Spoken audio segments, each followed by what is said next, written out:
it happens, Bud Crawford, oh, absolutely. We'll be there, Stephen A. We'll see Bud Crawford and Canelo. And I want to see that fight. But I would rather see him fight Benavidez. I agree with you.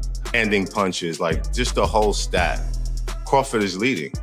And so I do think that it's a tough fight, but I will lean more towards Crawford simply of his, skill set. Power ain't gonna be able to sustain throughout the fight. Watch. Shannon Sharpe did not hold back while cautioning Canelo Alvarez about facing Terence Crawford. Live on air, he pointed out that Crawford has consistently sparred with bigger men and handled them well, even while fighting at 147 pounds. Sharpe emphasized that Crawford is also moving up in weight, making him even more dangerous. His message was clear: underestimate Crawford at your own risk, as doing so could be a costly mistake for Canelo. Great fighters, they're not going to give me my due because I'm going to have 3 or 4 losses. And that's what's happening. Guys won't fight anybody that the fans want to see, or a fighter that's deserving. You're absolutely right. David Benavidez deserved to fight Canelo, but Canelo doesn't want to fight him because he knows there's a greater chance of him losing versus Benavidez versus Bigger Charlo.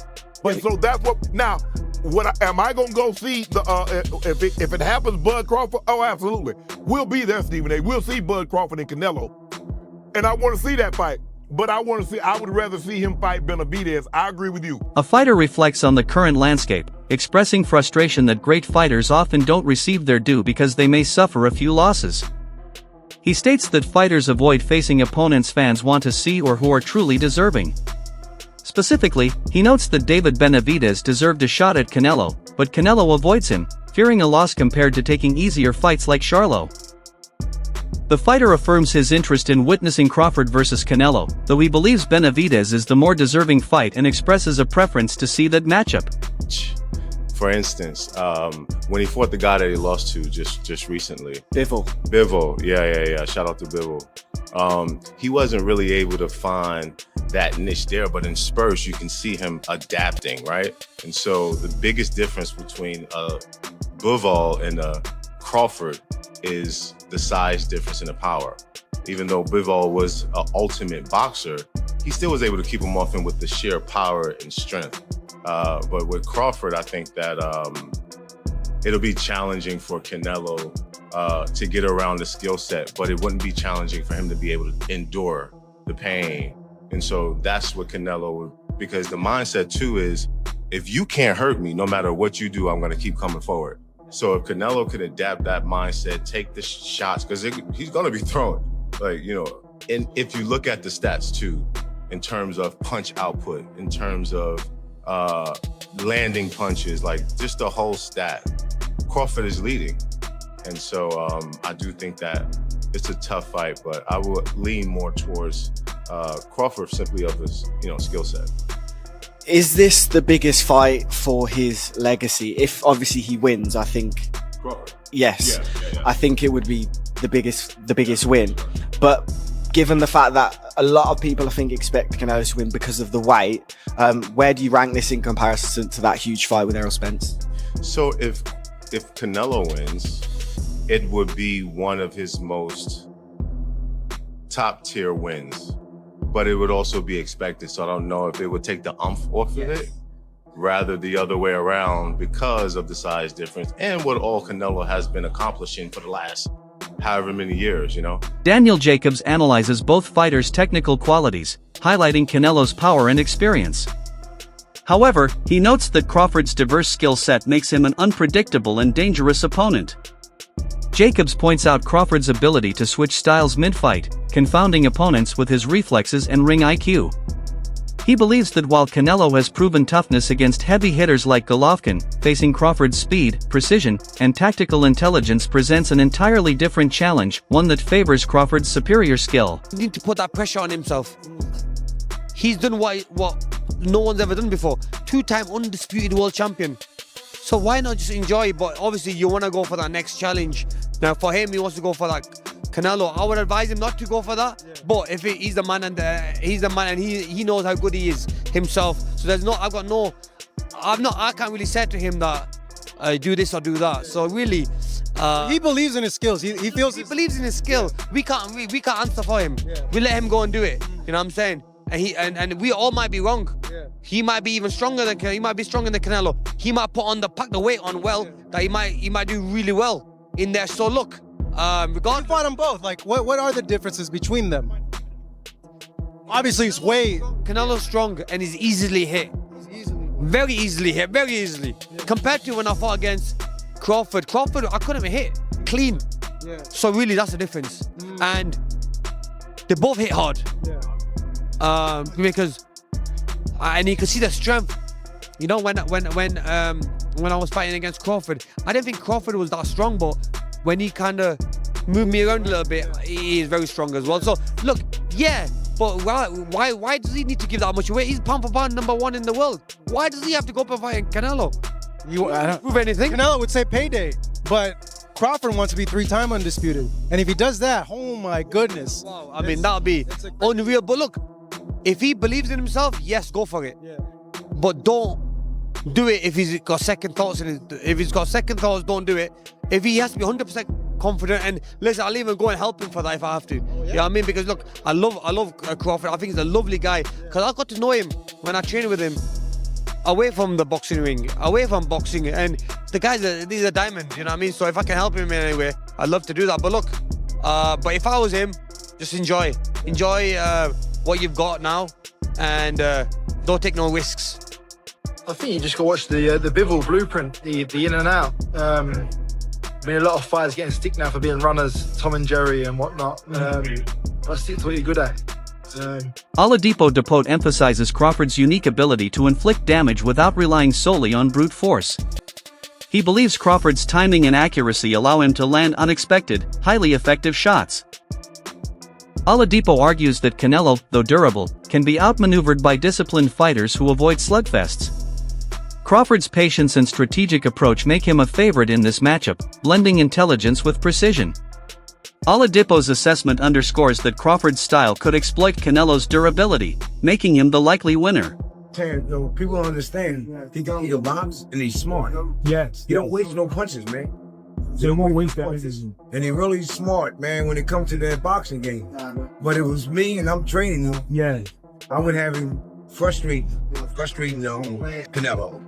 What I would do with him, I would hit him with some good shots, combination shots, because you know, Canelo got to be set to throw punches. That's right. You know? That's right. You know what I mean? If what you call Crawford boxing move, you don't like nobody to boxing move. And that's what I think Crawford is going to do. And then Boozy Ennis praises Crawford's efficiency inside the ring, noting that every punch he throws has a purpose. Unlike fighters who waste energy, Crawford's high boxing IQ allows him to maximize accuracy while conserving stamina. This disciplined approach helps him maintain control over long fights and gradually break down opponents. Ennis believes this level of control and precision will be crucial against Canelo, where every small advantage could decide the outcome. What are your thoughts on that Canelo versus Crawford fight? How do you see that fight going, and what's your prediction? Oh, that's a very, very good fight. You know, two great fighters. I grew up admiring them my whole life, you know, so I'm excited for that fight. I think Crawford is a hell of a fighter. You know, if it goes the distance, he might be able to get that decision win. But I think if there's a knockout, then it might be Canelo who's getting the knockout win. But I'm ready to watch the fight. You know, I'm going to be a big fan that night, and just be rooting for both guys. You know, they're both great fighters. Diego Pacheco offers a balanced view, recognizing both fighters' paths to victory. He suggests Crawford's sharp technique and defensive awareness make him more likely to win by points over a full 12 rounds. Conversely, he notes Canelo's formidable power, especially to the body, which could lead to a knockout if he lands cleanly. Ultimately, Pacheco believes the fight's outcome hinges on who can dictate the pace, Crawford with his mastery of distance and combinations or Canelo with his raw power and pressure. But he fought a very, very good Canelo. I don't think that Crawford is fighting the best Canelo anymore. Again, the Canelo I'm talking about, I mean, second Golovkin fight, I thought was fucking incredible. That was, what was that? Gee, that feels like a long, long time ago. Second Golovkin fight was 2018. So I'm saying peak Canelo, although still very, very good people, peak Canelo for me was 6 years ago. It's a long time, or 5.5 years, that's a long time. In fact, exactly 15th of September, so it'll be to the day 5 years. Have I got them? What was I talking about? Sorry, 7 years ago. Jeez, that's a long time ago. Where some might say peak Crawford was Errol. So, shit, I didn't realize how long ago that was. And he's clearly not that same guy anymore. It clearly isn't. He's no longer fighting elite fighters. I mean, unless you're going to say William Skull was elite, Edgar Berlanga, no, Munguia, no, Jamel, no, John Ryder, no, the third Golovkin fight, no. So he's no longer fighting the best, but he still is very good, and he's still a top 168 pounder. And I think this is why people are saying it is a 50-50 fight now, because we can see the deterioration in Canelo. Like, say what you want about William Skull. Canelo looked poor in that fight as well. Everyone's like, oh, William Skull ran. Well, Canelo didn't cut off the exits. Canelo wasn't great himself. Canelo's punch output was horrendous. So we can clearly see the deterioration. That said, he is the naturally bigger guy. I just mentioned the fact that Crawford's put on size, but the naturally bigger guy in this weight class is Canelo. That has to count for something. Oladipo Depot reflects on Canelo's career, noting that while still elite, he is no longer the unstoppable force he once was. He recalls Canelo's peak performance in the Golovkin rematch as a benchmark for his prime. Since then, Canelo's performances have shown signs of decline. Oladipo suggests that sparring with younger fighters might be an effort to regain sharpness.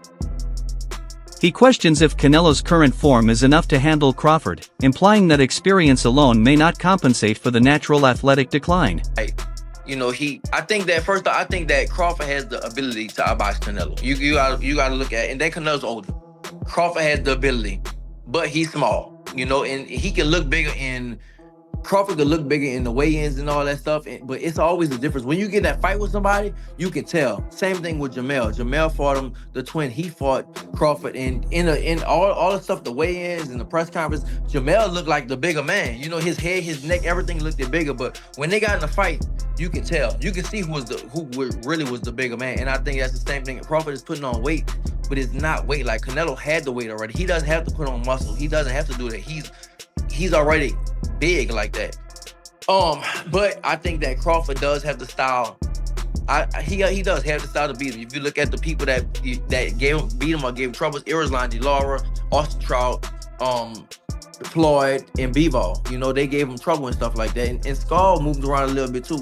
So I think that Crawford has that. But I don't know how Crawford is going to respond when he gets hit. Same thing with Jamel. Jamel was undisputed at 154, and Canelo hit him and shit. Jamel was like, hell no. Jamel took a knee, you know. So it's a big difference. And Crawford had that one fight at 154, and he didn't, you know, Madrimov would touch him up a little bit. And this is nowhere close to Madrimov. You talk about Canelo. Now, if it was just another bigger guy, I would go with Crawford. But you talk about great. This might be. I mean, people might kill me for it, but well, not really, but this might be the best Mexican fighter ever. One of them, at least, right? You talk about Canelo and Crawford going up against him. So the only thing they have, but I would say the only thing he has going for him is he's a skillful fighter, and Canelo is older.